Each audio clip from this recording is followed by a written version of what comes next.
दिल्ली विधानसभा चुनाव का ऐलान हो गया है। इसके साथ ही आचार संहिता लागू हो गई है। दिल्ली में विधानसभा चुनाव के बीच में ही देश का बजट भी पेश होगा। ऐसे में चुनाव आयोग की तरफ से सरकार को पत्र लिखकर कहा गया है कि बजट में दिल्ली केंद्रित किसी भी योजना का ऐलान नहीं किया जाए।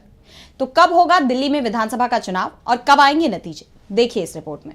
दिल्ली में विधानसभा चुनाव का ऐलान हो गया है। मुख्य चुनाव आयुक्त सीसी राजीव कुमार ने चुनावों का ऐलान करते हुए बताया कि दिल्ली की सभी 70 विधानसभा सीटों पर सिंगल फेज में 5 फरवरी को वोटिंग होगी।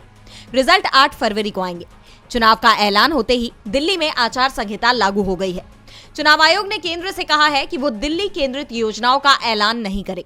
दिल्ली में इस बार चुनाव की पूरी प्रक्रिया 33 दिन में पूरी हो जाएगी। सबसे बड़ी बात तो ये है कि 1 घंटे से ज्यादा समय तक चली प्रेस कॉन्फ्रेंस में मुख्य चुनाव आयुक्त सिर्फ 10 मिनट दिल्ली चुनाव पर बोले और बाकी वक्त वो चुनाव में धांधलियों पर ही जवाब देते रहे।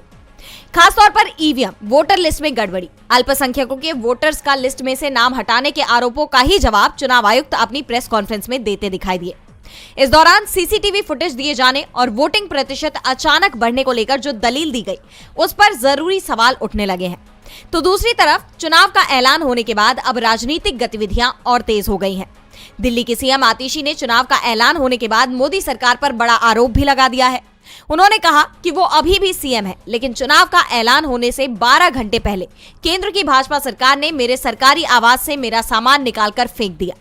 ये 3 महीने में दूसरी बार हुआ है। दिल्ली के साथ यूपी में अयोध्या की मिल्कीपुर सीट पर भी 5 फरवरी को वोटिंग होगी और 8 फरवरी को चुनाव परिणाम सामने आएंगे।